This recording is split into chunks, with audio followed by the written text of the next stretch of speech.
World News in 5. Right now. News and developments making headlines around the world in 5 minutes. World News in 5. Here on Radyo Pilipinas World Service.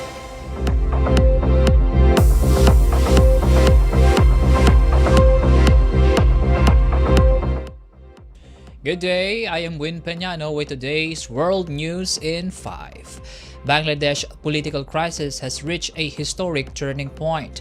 Ousted Prime Minister Sheikh Hasina has been sentenced to death in absentia after a months-long trial that found her guilty of ordering a deadly crackdown on last year's student-led uprising.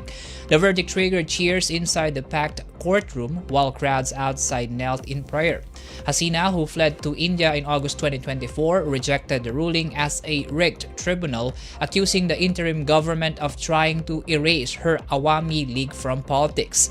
Interim leader and Nobel laureate Muhammad Yunus called the ruling historic but urged citizens to remain calm.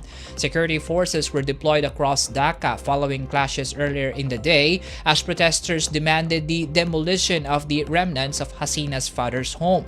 Bangladesh has been on edge ahead of the ruling, with dozens of crude bomb blasts and vehicles set ablaze in recent days.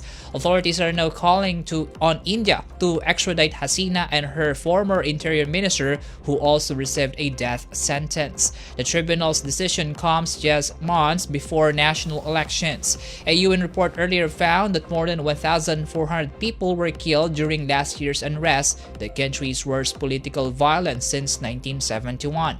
The interim government warns that any attempts to spark chaos will be met with force as Bangladesh navigates a volatile chapter in its history.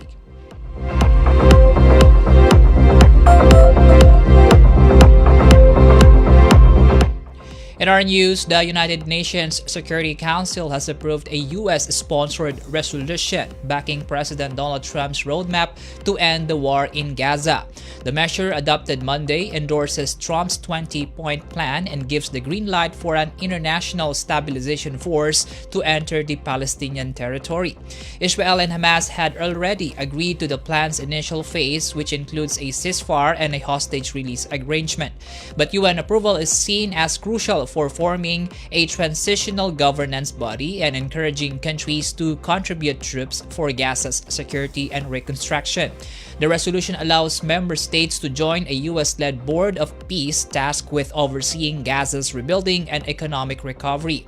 It also authorizes an international force to work on demilitarizing the enclave by dismantling weapons and military infrastructure.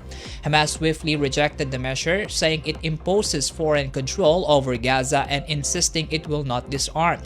Meanwhile, the Palestinian Authority welcomed the resolution and signaled its readiness to participate in implementing the plan, an endorsement diplomats say prevented a Russian veto.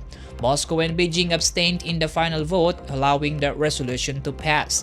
The measure has stirred debate in Israel as it references a potential pathway toward Palestinian statehood.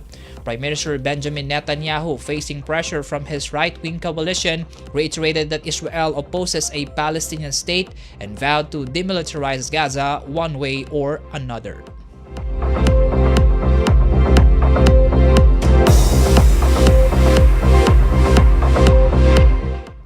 U.S. President Donald Trump says he's prepared to support new sanctions on Russia on one condition: he keeps final authority over how those sanctions are applied. A senior White House official confirmed Monday that Trump is willing to sign the Republican-backed bill aimed at penalizing countries that continue doing business with Moscow, particularly those buying Russian energy. The legislation, written by Senator Lindsey Graham and Congressman Brian Fitzpatrick, is designed to pressure Russia over its refusal to negotiate a peace deal with Ukraine. Trump indicated over the weekend that he's open to the plan and even suggested adding Iran to the sanctions list. Congressional leaders had previously held off on a vote because Trump preferred using tariffs, especially on imports from India, which is one of the biggest buyers of Russian oil. But with Trump signaling support, the bill may now move forward.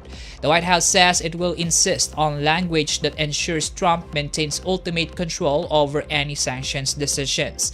Meanwhile, officials say Washington is still engaged in diplomatic efforts with Russia to end the conflict, even if those talks have been overshadowed by other issues dominating the news cycle.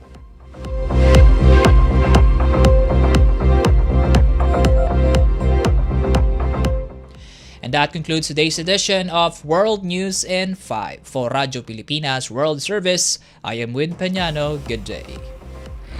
World News in 5. Right now. News and developments making headlines around the world in 5 minutes. World News in 5. Here on Radyo Pilipinas World Service.